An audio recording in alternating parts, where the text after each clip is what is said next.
इसमें हमसे क्या बोल रही है नवंबर में, मेरा रूह कांप गया था सुन के। बोल रही है कि हमारे मम्मी पापा हमको विदा नहीं कर रहे हैं, तुम कहीं और शादी कर लो। यानी कि उसके 10-10 दिन तक खाना नहीं खाती थी, हाथ काट लेती थी, लटकने का पंखा पे नौटंकी करती थी। आज बोल रही है कि रे चोट्टा कहिया शादी हुआ है हमसे। आपने अभी तक सुना होगा प्रेम कांड बहुत सारा जो होता है, लड़का जो है लड़की का जो है यौन शोषण करके जो है उनको छोड़ देते हैं, यानी कि लड़कियां का जो है लाइफ बर्बाद कर देते हैं। लेकिन इनके साथ जो हुआ है, जो स्क्रीन पे जो दिख रहे हैं, ये जो है ये वाले हैं, ये जो भैया जो बैठे हैं, ये जो है इनकी वाइफ है, ठीक है।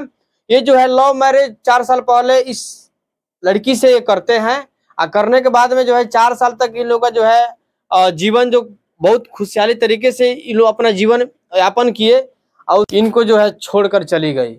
और छोड़कर जाने के बाद में जो और इनके साथ क्या क्या हुआ है, थोड़ा इनसे हम बात कर लेते हैं। क्या नाम है आपका? जी राजा कुमार नाम है मेरा। अच्छा, आपका शादी लव मैरिज हुआ? नहीं, एक्चुअली देखिए, तब आपको कहाँ से बताया, शुरू से ही बताना ठीक रहेगा। जी जी जी। 2018 में मतलब हमसे इनकी बातचीत शुरू हुई। जी जी। मई 2018 में, उस समय हम पुणे में जॉब करते थे। जी जी। तो एक फोन कॉल के जरिए, चूंकि उन मई में ये मैसेज की, हम कॉल किए, बातचीत हम लोगों में, फिर वहां से हम लोगों का प्यार शुरू हो गया। क्योंकि होता है कि प्यार होना होता है तो एक एहसास होता है, कब किससे हो जाए, किसके साथ हो जाए कोई नहीं जान सकता है, और वो किया नहीं जाता है, अपने आप हो जाता है। प्यार एक ऐसा एहसास है कि उसको हम क्या बोले, अब उसके लिए हमको, मेरे पास कोई शब्द समझ में नहीं आ रहा है। लव का तो कोई डेफिनेशन कोई दे ही नहीं सकता है। लव का बहुत सा डेफिनेशन है, लेकिन एक्चुअल में कोई नहीं बता सकता कि प्यार क्या है। आज हम बर्बाद हुए तो उस प्यार की ही देन है, और एक समय था कि हम आबाद भी हो रहे थे तो उस प्यार से ही हो रहे थे। हमको बहुत अच्छा लग रहा था, जैसे लग रहा था कि वो मेरी लाइफ में आई तो मुझे मेरी दुनिया मिल गई, मेरी जिंदगी मुकम्मल हो गई, हमको सब कुछ मिल गया। लेकिन आज जब वो बोला गया है ना कि देने वाला जब देता है तो छप्पड़ फाड़ के देता है, लेने वाला जब लेता है तो क्या क्या फाड़ के लेता है। तो देने वाली तो वो जब दी, अपनी जिंदगी की सारी खुशियां हमको दे दी कि हम आपकी पत्नी हैं, आपके सब कुछ है, हमारे साथ जो भी हुआ। सबसे बड़ा बेवकूफी यही हुआ कि, एक बात बताते हैं, एक लड़का और लड़की जब प्रेम में होता है ना, प्यार में होता है, तो लड़का ढूंढता है वफा और लड़की ढूंढती है डिपेंडेबिलिटी, कि हमारा शौक पूरा कर सकता है कि नहीं, हमको मेंटेन कर सकता है कि नहीं, मेरे खर्चे उठा सकता है कि नहीं, मेरे नखरे झेल सकता है कि नहीं।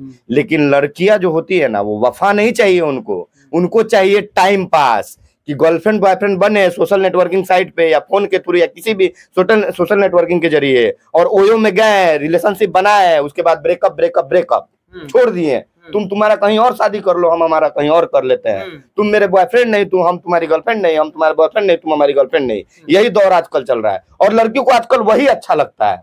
सच्चा प्यार सबको हजम नहीं होता है। कुछ लड़कियां होती हैं जो अपने सच्चे प्यार के लिए सब कुछ कुर्बान कर देती है, ये गलत है। माँ बाप को छोड़ के बिना बताए भाग के शादी करना गलत है, लेकिन शादी करके उसके बाद घर पे रह जाना, लड़का, हम खुद बोले, जब मंदिर में हम लोग 2018 में शादी किए, हम खुद, वो हमारे साथ भागने के लिए बोलती थी। जो लड़की 10-10 दिन तक खाना नहीं खाती थी, हाथ काट लेती थी, लटकने का पंखा पे नौटंकी करती थी, आज बोल रही कि रे चोट्टा कहिया शादी हुआ है। हमसे हिंदू रीति रिवाज के अनुसार मंदिर में शादी की। 17 नवंबर 2018 में 1 बजे रात में मंदिर में जाकर हम लोगों ने गुप्त रूप से शादी किया। उसके बाद उसी रिश्ते को जारी रखते हुए कई बार हम पुणे से आए गए। उसके बाद 16 सितंबर 2019 में हमने एक घर किराए पे लिया महेंद्र बेटा कॉलोनी में। उस घर में हम लोगों ने 4 वर्षों तक पति पत्नी का जीवन, दाम्पत्य जीवन का निर्वहन किया। उसके बाद आज बोल रही है कि तुम कब हमसे शादी किए थे। फिर 2022 में हम सिविल सर्विस का तैयारी करने के लिए, मेरा ग्रेजुएशन कंप्लीट हुआ, हम दिल्ली जाने वाले थे। हमारा वो भी समझिए, तो जो लड़का सिविल सर्विस का तैयारी कर रहा था, सिविल कोर्ट का तैयारी करने के काबिल नहीं बचा है।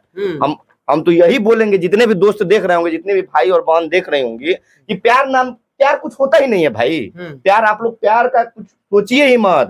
अगर मेरी तरह बर्बाद होना है, मुझसे भी बहुत बड़े बड़े बर्बाद हुए हैं। ये इश्क नहीं आशा, बस इतना समझ लीजिए, एक आग का दरिया है और डूब के जाना है। तो डूब के पार भी हो गए थे, लेकिन फिर खींच कर वापिस हमको उस आग के दरिया में डाल दी और आज किनारे हो गए। अच्छा, आपको ऐसा उम्मीद था कि मेरे साथ मेरी पत्नी ऐसा कर सकती है? जरा थोड़ा जूम करके दिखा दीजिए।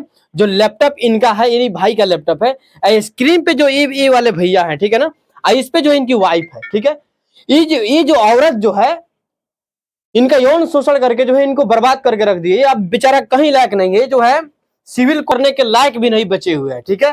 ये किसका देन है ये? और ठीक है ना। अच्छा, क्या इसका आप शौक पूरा नहीं कर सकते थे इसीलिए आपके साथ चली गई? क्या शौक पूरा नहीं किए हैं? गहना गुड़िया से लेके ज्वेलरी, पढ़ाई लिखाई, इंटर का एग्जाम दिलाओ, बीए का दिलाओ, एडमिशन कराओ, उनको खान पान, उनका कपड़ा लता, क्या नहीं, सब तो मिट्टी मिल गया ना जी। सब कुछ किया फिर भी आपको छोड़कर चली गई। एक बात बताइए, हम आपसे पूछ रहे हैं कि आप और हम अभी दोनों बैठे हैं, आपका ये माइक हम ले लेते हैं आपसे, बोलते हैं कि ये मेरा तो मेरा हो जाएगा, हो जाएगा मेरा, या आप मेरा ये मोबाइल ले लीजिएगा या लैपटॉप उठा लीजिएगा, बोलेगा कि नहीं राजा ये मेरा है, तुम्हारा नहीं तो आपका हो जाएगा? नहीं होगा। इसका प्रमाण दीजिएगा ना जी। सबसे बड़ा प्रमाण तो हम आपको दे रहे हैं, मेरा मैरिज सर्टिफिकेट। आप देखिए, आपको हम अपना मैरिज सर्टिफिकेट दिखा देते हैं। इससे भी बड़ा प्रमाण चाहिए?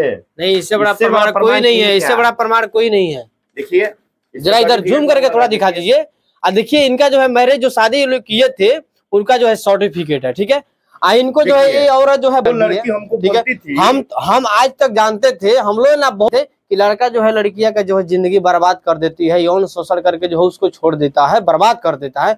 लेकिन इनके साथ जो हुआ है कहीं से सही नहीं हुआ है। ये औरत जो है इनको बर्बाद करके छोड़ दी है, ये बेचारा कहीं लायक नहीं है, ठीक है। अपने जिंदगी का सबसे बड़ा बर्बाद महीना अगर मेरे होगा तो मई 2018 था कि हम बर्बादी के रास्ते पे चले। अच्छा, एक चीज बताइए, आपको ये अनुभव होता है कि मतलब मेरा किस कमी से जो है मेरा औरत जो है चली गई? मेरी कमी बताते हैं।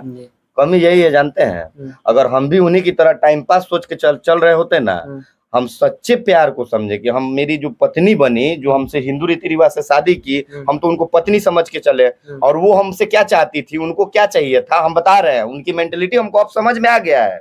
उनको यही चाहिए था ना कि हम इसके साथ फिजिकल हो लिए, शादी करने के बाद बालिग हो गए, उसके बाद फिजिकल हो गए, कोर्ट मैरिज तक कर ली मेरे से। 13 अक्टूबर 2022 में कोर्ट मैरिज भी कर ली, न्यायालय के समक्ष हम लोग शादी भी कर लिए। उसके हमसे क्या बोल रही है, नवंबर में मेरा रूह कांप गया था सुन के, बोल रही है कि हमारे मम्मी पापा हमको विदा नहीं कर रहे हैं, तुम कहीं और शादी कर लो।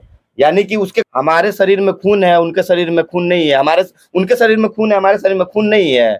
हम भी तो वही अन्न खाते हैं, वो भी तो वही अन्न खाती है। हम पूछना चाहते हैं, हमारा शोषण हुआ, अगर मेरी जगह पे कोई लड़की होती तो आज विधि व्यवस्था, शासन प्रशासन उस लड़के का जीना दुश्वार कर देता।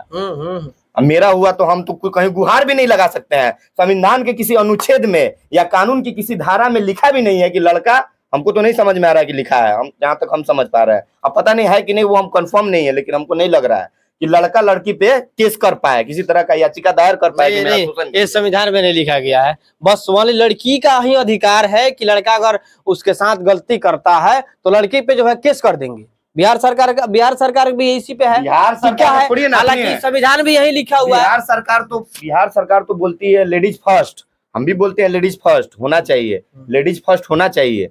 लेडीज और जेंट्स में कोई ये नहीं है, महिला पुरुष कुछ ये नहीं है, दोनों को कंधे से कंधा मिलाकर चलने का पूरा हक है। जहां मर्द बैठ रहा है वहां औरत भी बैठ सकती है। बट एक बात बोलना चाहेंगे कि जब सब चीज में समानता दिया जा रहा है तो फिर अन्याय किस चीज का? जब मेरे साथ अन्याय हो गया तो जैसे मेरे साथ ही नहीं, बहुत ऐसे भाइयों के साथ हुआ है, हम पहले नहीं है लेकिन बोला नहीं जाता है। हम बोल रहे हैं ना तो हमको लग रहा है, विधि व्यवस्था शासन प्रशासन को लग रहा होगा कि ये बोल कहां से रहा है, ये बोल क्यों रहा है। हमको तो इस बात का भी डर है कि कहीं हमारे बोलने की वजह से हमको चुप ना कराया जाए, उसके लिए भी कहीं मेरे ऊपर कोई अलग से कुछ ये ना कर दिया जाए, उसके लिए भी हमको घबराहट है, उसके लिए भी। लेकिन चाहे कुछ भी हो जाए, हम अपने सच से पीछे नहीं हटेंगे, क्योंकि जो झूठ का नकाब छोटी चढ़ा के रखी थी मेरे सच पे 5-6 साल से, हम उस नकाब को अब उतार दिए हैं और उसके विवश करने पे उतारे हैं। हम नहीं उतारते, हम विवश करने पे उतारे हैं और अपने सच के साथ ही रहेंगे।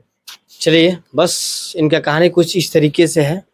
अब जरा आप लोग का क्या राय है, जरूर अपना राय कमेंट सेक्शन में डाल दीजिएगा। अब फिर मिलेंगे अगले वीडियो में, तब तक के लिए धन्यवाद।